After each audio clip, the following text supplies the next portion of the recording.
I had no idea the British press was so bigoted.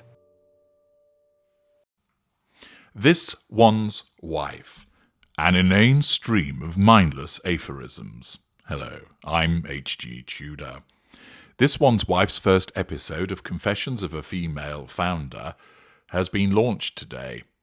I've not bothered to listen to it because I've got better things to do with my time than listen to This One's Wife droning on, and I knew that I could rely upon news outlets to provide an accurate summation of what it's about, which I can then analyse vis-a-vis her narcissism. This One's Wife is female. That is true. This One's Wife has founded things. She founded Archewell. She's founded As Ever. But the idea is that it's confessions in terms of explaining what has gone on. Archewell isn't particularly old and is simply a foundation that has been utilised to receive money from elsewhere, which then This One's Wife and Harry have utilised for their own personal expenditure. It's within the law, it would appear, but nevertheless, it leaves an unpleasant taste in people's mouths how they've commandeered a charitable venture for their own purposes. As Ever rose from the corpse of American Riviera Orchard. Thus, are we going to be treated to the confessions of This One's Wife to admit I'm absolutely fucking useless at starting businesses? Something tells me that her narcissism isn't going to allow her to make such a confession, but it would be far more entertaining. Instead, her narcissism, because she's deluded, thinks that she is on the same level as notable successful business women. And the first one has appeared, who is Whitney Wolfe Herd, who has set up a dating site that made her a lot of money. We'll come back to that in a moment.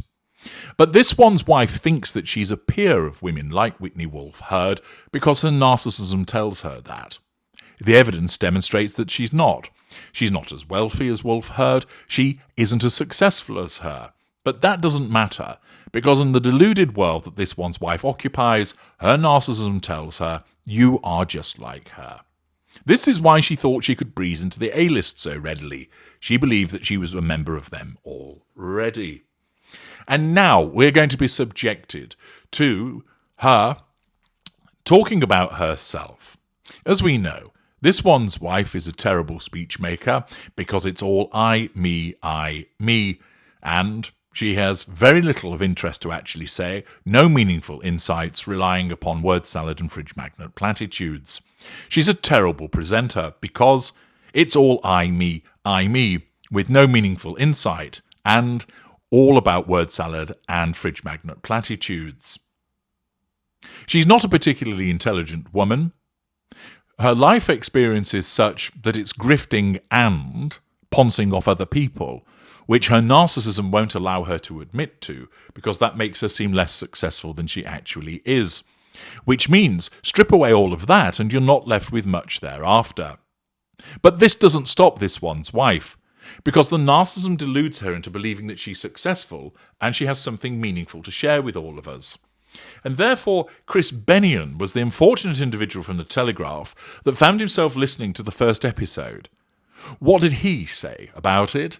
And what does it tell us about This One's Wife and her narcissism? I wanted it to be an environment of thanks and gratitude, compliments only. While that is not This One's Wife describing her new podcast, Confessions of a Female Founder, it's a quote that certainly fits the bill. As the mother to the sixth in line to the British throne interviews female entrepreneurs to get the secrets of their success.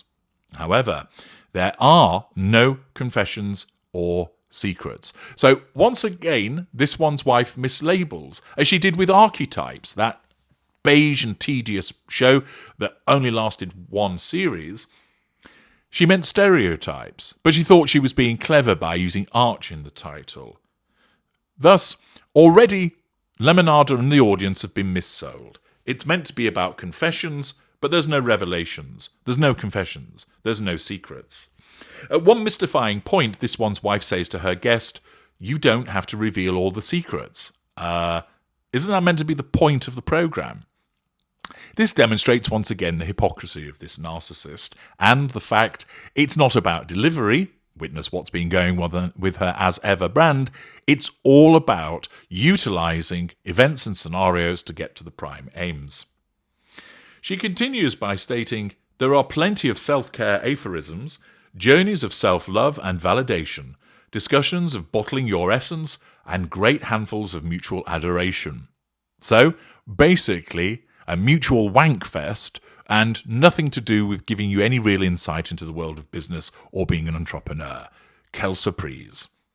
The quote belongs to this one's wife's first guest, the genuinely interesting Whitney Wolfe Herd, co-founder of dating app Bumble, the first self-made female billionaire, according to Forbes, and most importantly, for the purpose of this podcast, this one's wife's pal. The gushing begins almost instantly, as Wolfe Herd describes this one's wife and Harry as an elegant, iconic, classy couple. And this one's wife calling Wolfe Herd the kind of friend who always seems to know exactly what to say, which is presumably why she was invited on the podcast in the first place. Once again, this one's wife's narcissism comes to the fore as it selects guests who are soft-soaping, that aren't going to prove to be challenging, that are there to make her look good, because that's what her narcissism demands. The frustrating thing is that Wolfe Herd, who is just 35, presumably does have wisdom to impart, having been part of the team that created Tinder before she created Bumble. Imagine the drive, the talent, the decisions, and sheer bloody ruthlessness it must take to achieve what she has. We get none of it. In this perfumed echo chamber, the best we get is a sense that Wolfe Herd didn't love school and that she wishes she hadn't worked so hard. The view isn't worth it, says the woman who married an oil heir and is worth an estimated $400 million. The pair speak a great amount of deliberately calculated nonsense. In a grim irony, Bumble was originally intended to be a female-only social media app to encourage kindness among girls. It became a dating app. Having recently returned as CEO, Wolfe Herd is given space to plug the product, telling this one's wife that she is going to re-architect the way people love. Just as an aside, I regularly speak out about why you shouldn't use online dating. Not only is it a hotbed of hunting narcissists, but there's a whole host of other reasons why you shouldn't use it. Go and watch my video, Why You Shouldn't Use Online Dating, and protect yourself. There is no way, says the dating app billionaire, to feel better about yourself by relying on the validation of others. How narcissistic. We get some fleeting glimpses into this one's wife's life, including a brief mention of the postpartum preeclampsia that both women suffered from, see parts passing, but other than that, there is little sense that this one's wife lives in the real world, which is an entirely accurate observation, because she doesn't. When she discusses the benefits of prioritising her children over work, or how she never wants to miss drop-off or pick up, facade management, it's as if she believes the rest of us are making the wrong choices. Wolfe Herd agrees. At my on-paper richest, I was my inward poorest. Now her buckets are better balanced, she is still worth $400 million. Apart from the surface-level waffle, the thing that will strike you is this one's wife's distractingly odd staccato delivery, with a very unusual emphasis on various words in that moment, she says, on fretting about packaging for her products. It feels monumental. For example, a month ago I was absolutely consumed with packaging boxes. It's all I could think about. In the actual conversation with Wolfe Herd, she is more relaxed and natural, but never adds much more than fulsome agreement and gentle tap-ins for her guest. Imagine if they'd given us a bottle of rosé for this conversation, says Wolfe Herd at the end, stumbling on a far better podcast premise than this superficial filler. It ends as it begins, in a flurry of love, self-love and affirmation. Oh my gosh, you're the best. I'm proud of you. Thank you. Once again, a show created by this one's wife to make her look good, to make it all about her, to make it seem like she's something that she's not, namely a successful female founder and entrepreneur, utilising a guest that doesn't really share much information because she's a shit interviewer and can't extract it from them, and moreover, she never wants to be overshadowed by that individual. She has to be the one that is the best. She has to be the one that everybody sees as marvellous. Let's have a quick dive below the line to see what people think about all of this and what their observations are. Sylvia Jones. This is the first mention of the postpartum preeclampsia, so typical of this one's wife to suffer quietly and not make a fuss. Such an amazing woman, the only woman in history to be back home 2 hours after giving birth when 2 epidurals were administered. Heavy in the sarcasm there. James McFadden. In other words, she's talking out of her arse. No change there. Then. Roger Edwards. Pass the sick bag. Fourth eye. Don't women get enough of these sort of conversations at the school gate? Al Manzura. These people don't get it. They are only invited on the show to praise this one's wife and give her some credibility by association, character trait acquisition. The more clever and successful women come on her programme, then in her mind, that makes herself more clever and successful. Absolutely right. Bob Hollingworth. Dear Daily Telegraph, why oh why do you continue to report on this pointless person and a pathetic husband? Incredible bulk. What a shallow, superficial twat she is. David Piper. Just the narcissistic, mindless drivel I'd expect from manipulative this one's wife. The leopard doesn't change its me spots. Thank you for your stoicism in reviewing this utter tripe. Without your sterling efforts, I wouldn't know anything about it. David Walker. This one's wife has thousands of followers. They follow her around wondering what on earth the silly bitch is going to do next.